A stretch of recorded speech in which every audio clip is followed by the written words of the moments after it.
So in this video, I'm going to be showing you how to export your Blender hair into Unreal Engine for your Metahuman. So when I created this hairstyle, I used the Metahuman head mesh. I just exported directly from my Unreal project. This is the Ada Metahuman, and I've finished creating my hair, and now I want to export it. So this is what the hair looks like in Blender. Let me turn on the light so you can see. This is what it looks like in Blender. And first thing you need to do is you need to go into your scalp settings and make sure that in your viewport display the show emitter button is checked off. I have my braids or my whole hairstyle on two different scalp meshes. One scalp mesh is for the base of the hair. Let me turn that one off. And one is just for the braids. So on both scalp layer, if you have more than one, you have to go into it, and on all of your particle hair system, make sure that show emitter is checked off, right? So the next thing you're going to do is the strand steps. You should also make sure that all your strand steps are 7 or even lower than 7. So it's just Unreal works better that way, and I feel like that's the setting that has worked for me so far. So just make sure that you go into all of your particle systems and check and make sure that your strand step settings for your viewport is set to a value below 7. The next thing you're going to do is you're going to select your scalp mesh, right? So shift select the second one, just in case you're working with two. If you're just working with one, just select the one and go to file, export, Alembic. So we're going to be exporting as Alembic. I'm just going to put that here. I've exported this before, so I'm just going to name it MH box braids 2, right? So these are the settings you need to make set saved. As you can see, these are my settings, right?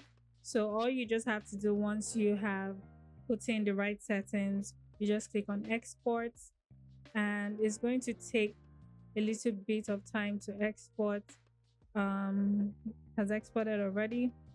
So I'm just going to jump into my Unreal project, and I'm going to drag and drop the Alembic file into Unreal. So for the import settings, make sure that rotation is set to 90 on the x-axis, and the scale on the y-axis is set to -1. This just makes sure that it imports in the right direction and in the right rotation. So I'm just going to click on import. So it has imported, right? Let's jump into our Metahuman blueprint. So I have that open already, and all you just need to do in your components tab, select hair, and let's look for the groom asset. So I already know what the name is. I'm just going to type that into my search bar, and I'm going to click on braids 2, and that's the hair we brought in. As you can see, is right on the floor here, and that's because it doesn't have a binding asset. So I'm just going to jump back into my regular viewport and just save. Let me just save my scene. Then I'm going to right click on my Alembic groom, and I'm going to select create binding. So for your target skeleton mesh, you just click on the actual Metahuman mesh you're targeting and just click on create. So it's going to create a groom binding asset for you, and I'm just trying to see which one I just created. So I'm going to select that in my content browser, then jump back to my Metahuman blueprint and just add that to the binding asset slot. So once that is done, you can see it has snapped to the position. Sorry, let me just get a view. I'm going to click on compile. So once it's done compiling, I'm just going to click on save.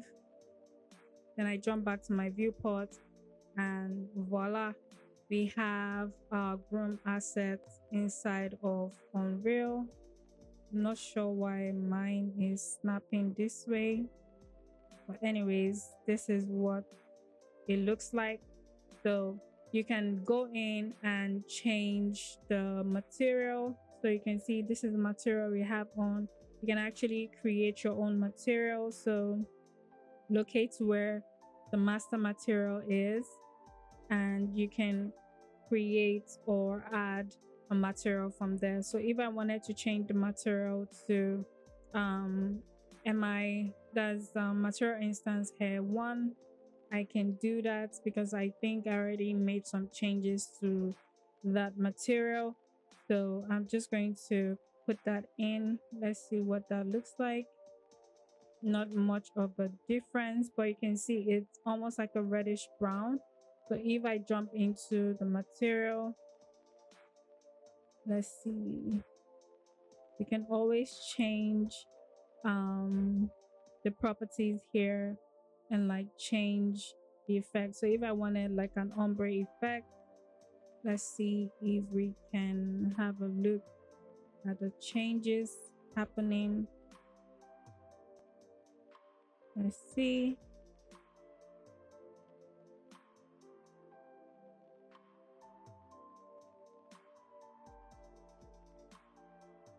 So basically you can change the hair color as you need to. You can see once I change the melanin, you can see is